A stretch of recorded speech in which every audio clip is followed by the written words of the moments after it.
Welcome to Sip Me Maybe, the podcast about all things wine, where we swirl, sip, and spill the truth about what's in your glass. I'm Julia, this is my tasting counter. Here, we don't just drink wine. We judge the label, rate the pour, and ask the big question, is it a sip or a skip? And before we begin, just a quick disclaimer. I'm not a sommelier, just a wine lover with opinions. And hey, wine list scares me sometimes too, and full support on pairing champagne with fries. This is a judgment-free zone. No snobbery, no side-eye, just good vibes. I'll share with you what I'm tasting, and you share with me what lights up your palate. Let's sip, learn, and enjoy the pour. Today's wine guest, Billecart-Salmon. Let's talk about champagne that doesn't scream for spotlight, but absolutely deserves it. Founded in 1818 in the quiet village Maroussuaille, this one is the last independent champagne house run by a family to this day. This one came out of love, literally, a marriage between Nicolas Billecart and Elizabeth Salmon. And 200 years later, their names are still gracing the bottle with the same dedication to elegance, balance, and finesse. Billecart-Salmon were pioneers in using cold fermentation, a now common technique to preserve freshness and finesse in champagnes. This innovation helped them create their signature, lighter, elegant style, a huge contrast of richer, toastier profiles of other houses, like Bollinger. The house's chalk cellars in Maroussuaille are centuries old, and the barrels that are used for fermentation are made out of oak that's over 100 years old. The house is still using the cooper to maintain and create the barrels, craftsmanship that is as rare as the vintages that the house produces. Long before labs were common in winemaking, Billecart-Salmon already had their in-house lab to create vintages and experiment. Well, did it kill the romance? I don't think so. I think actually it enhanced it. As a result, consistent pour in every glass.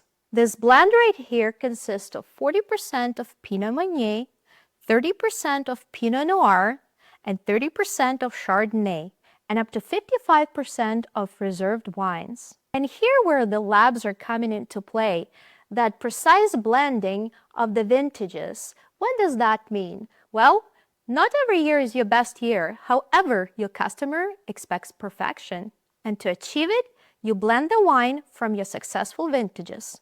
This blend is Pinot Meunier heavy. The Pinot Meunier grape gives this gorgeous fruit-forward charm, while Chardonnay brings the lift, and Pinot Noir, red skin grape, gives the bones and structure. Expect aromas of fresh pear, apple, citrus, floral notes complemented by a hint of brioche. What sets this champagne apart is the emphasis on Pinot Meunier, which imparts fruit-forward notes and approachability. The meticulous blending and extended aging process contribute to this wine's complexity and extended mousse. On the nose, expect fresh pear, white peach, lemon zest, and a hint of brioche. On a palate, expect silky bubbles, chunky minerality, and an elegant finish that lingers like a well-kept secret. So what do you pair this wine with? I suggest Parmesan crisps. Salty, nutty, and lacy in texture, I think they will amplify the minerality out of this wine. Chilled shrimp with lemon aioli, a perfect combo to bring that Pinot Meunier flowery aromatics. Blini with creme fraiche and caviar. Well, if you feel like setting the tone, yes, I'm that girl. Herb goat cheese tartlets will help out to bring texture out of this wine and showcase the finesse. Buttered lobster roll? Well, just trust me on this one. And last but not least, fries, because salt and bubbles are soulmates. If Billecart-Salmon were a person, I think she would be stepping softly, not to be noticed, but to be remembered. Her Brunello Cucinelli perfectly tailored blazer is falling over her silk blouse, and her scent, Cœur Batade by Louis Vuitton, ripe pear, jasmine, and a hint of moss, lingering like a final note of a well-aged pour. She's elegance without ego, poise with depth. She's the kind of woman that leaves the room softer than she found it, and somehow makes everyone miss her presence even before she's gone.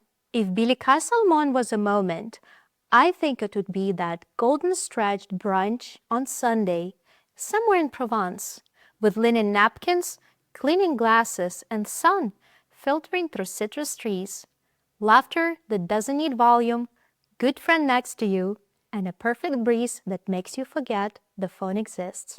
Or maybe it's that exact moment before the first kiss, when everything slows down, the world gets quiet, but your pulse knows better.